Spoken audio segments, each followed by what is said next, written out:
Hello, I'm BMillzebub and welcome to my channel. Joe Biden has been declared the winner of the presidential election numerous times with 306 electoral votes and a popular vote lead of a little over 7 million votes, a wider margin than Hillary Clinton won the popular vote over Trump 4 years ago. More Americans than ever got out to vote, and while some people out there may be stumped as to why, I think I know the answer.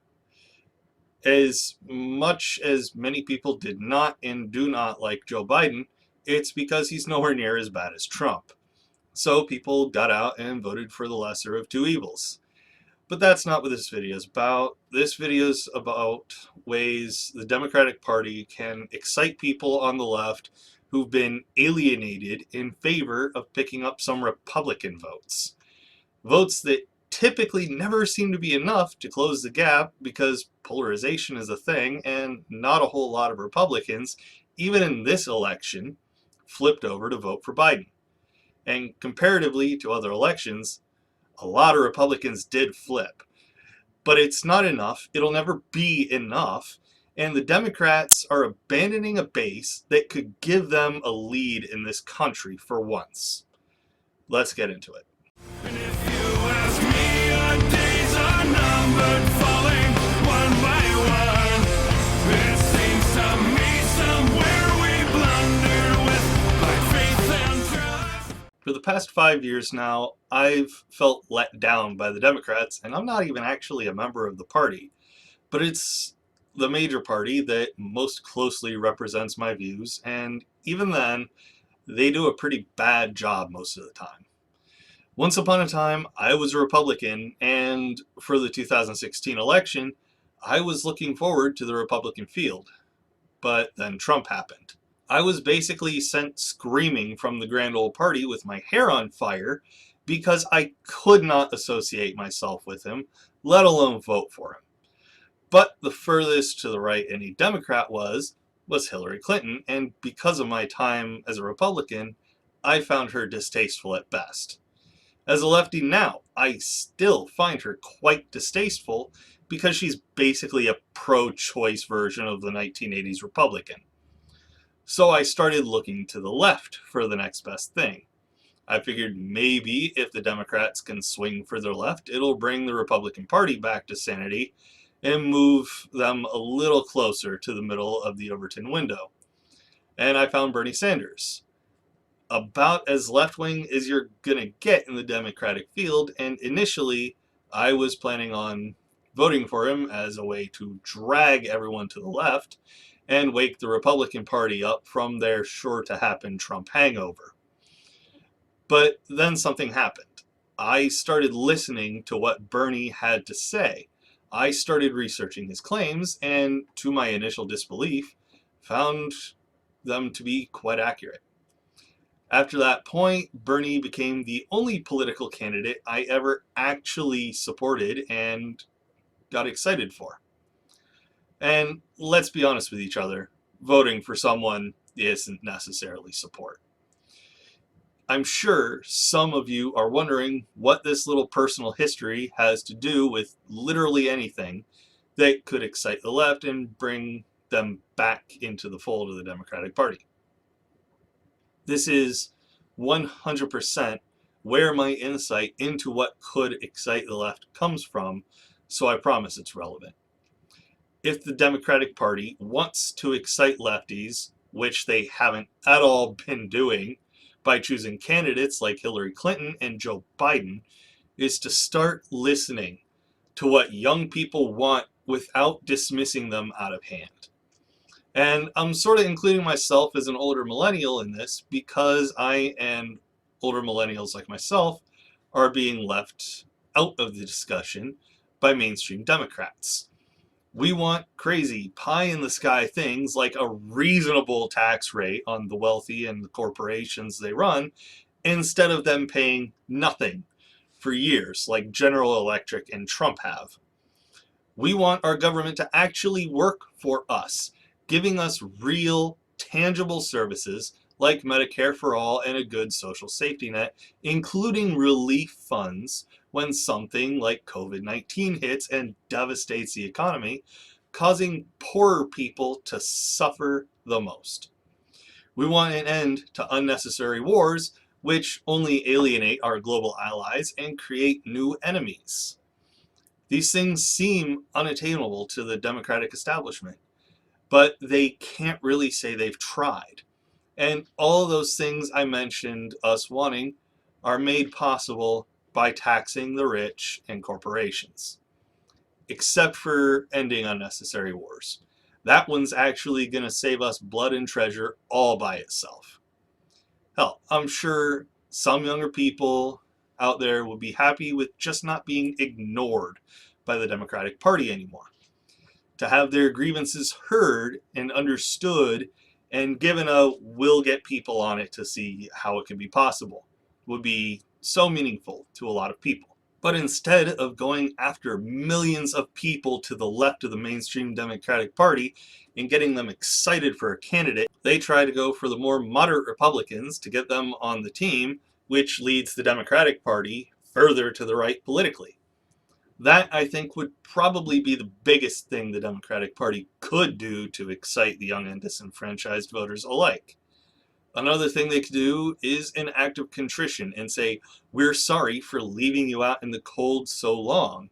Please come in, and what can we do for you? Let me put it a much shorter and more pithy way. If you want the left to vote for you, try actually courting the left instead of moderate Republicans. The Republican Party isn't reaching out to the left, and they're unlikely to ever do so. For once, start with more than what you want as a starting point, and only then do you compromise with the Republicans. Don't meet Republicans halfway before you even start negotiating with them. Have the guts to say, this is what I want, and compromise from there. My last suggestion is to pick an actual leader. Pick someone who is unafraid of doing the right thing, regardless of some lack in popularity among the political establishment. Don't be like the mainstream Democrats who waited to be in favor of gay marriage, or marriage, as most people like to call it, when it became politically expedient. Pick someone who will say, this will be good for the country. This will be good for human and civil rights. Here's why. And I will fight for this thing to make your lives better. But that's enough lip out of me. Let's hear what some friends of mine had to say. Let's start with Luciano Gonzalez, who was the first person I asked and got an answer back from. Oh, absolutely. Off the top of my head, I'd say supporting Puerto Rican right to self-determination, which is not, oh, I support statehood. Universal health care of some kind. I personally don't care if someone supports Bernie's form of universal health care, though I myself like it. Climate reforms and issues like the decriminalization of sex work, as well as voting reforms such as making Election Day a national holiday. All great points, and it's long overdue that Puerto Rico can determine its own destiny. We're talking about a place that has to pay taxes, sign up for selective service, but the population isn't allowed to vote, and they don't actually have political representation. It's just plain wrong, no matter how you cut it, and it's damn well time they got the justice they so richly deserve. Up next, we have Xcult Baby, who said, I think that, in general, American politics lean right, so even many Democratic politics barely even address the needs of minorities.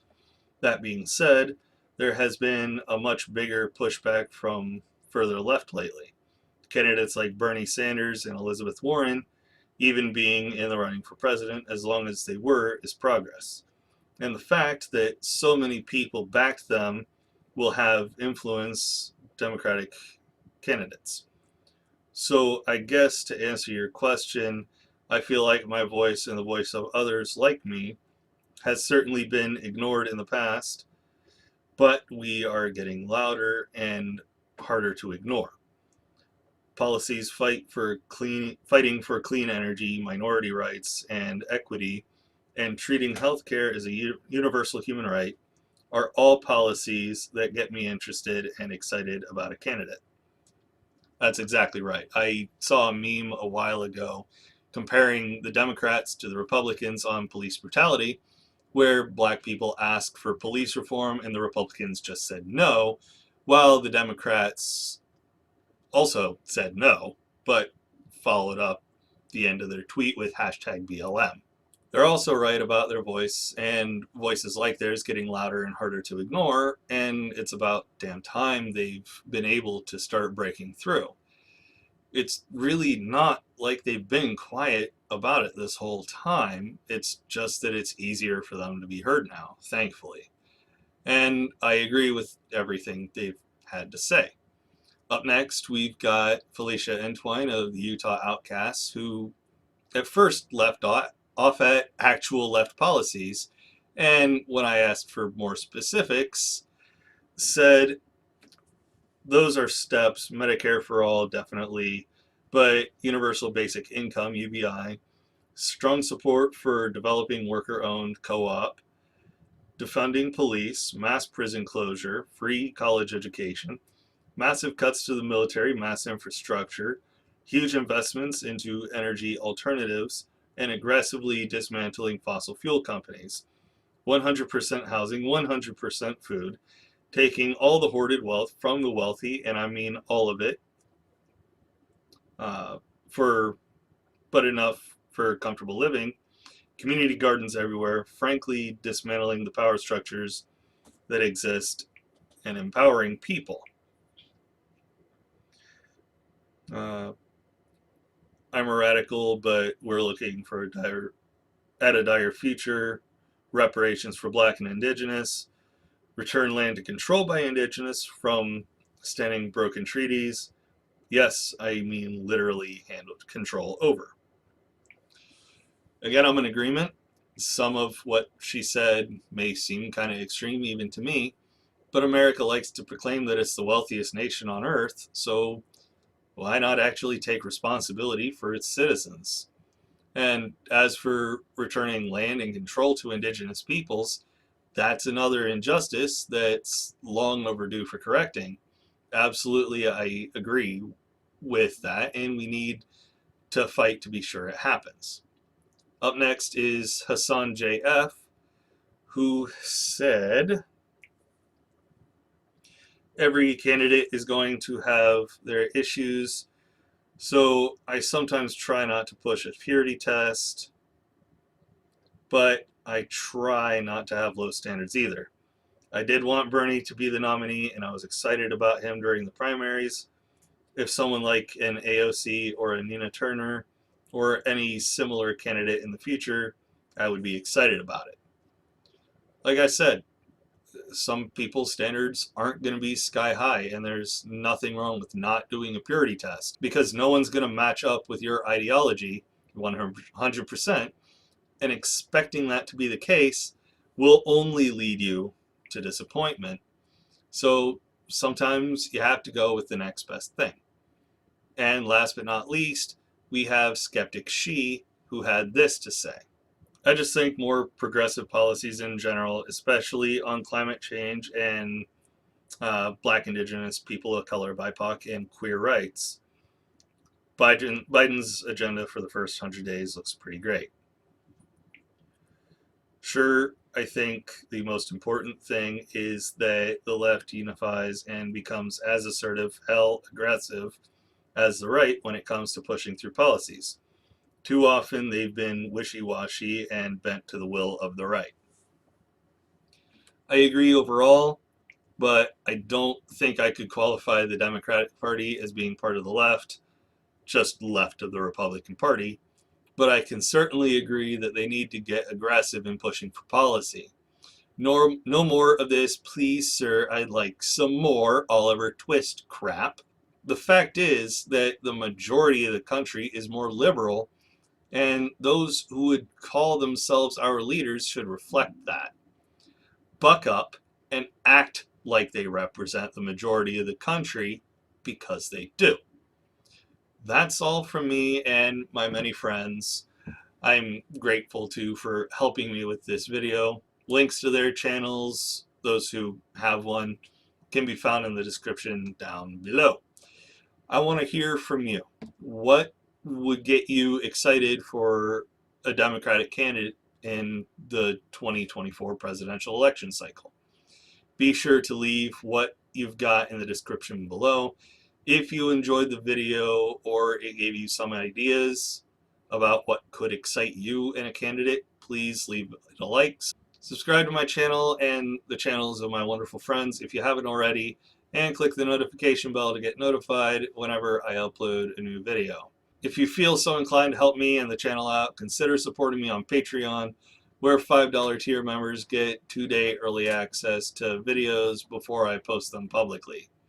Don't forget to follow me on Twitter, linked below, to keep up with all my comings and goings, and join me on Discord for a chance to talk to yours truly. Take it easy, everyone, and I'll see you all in the next one.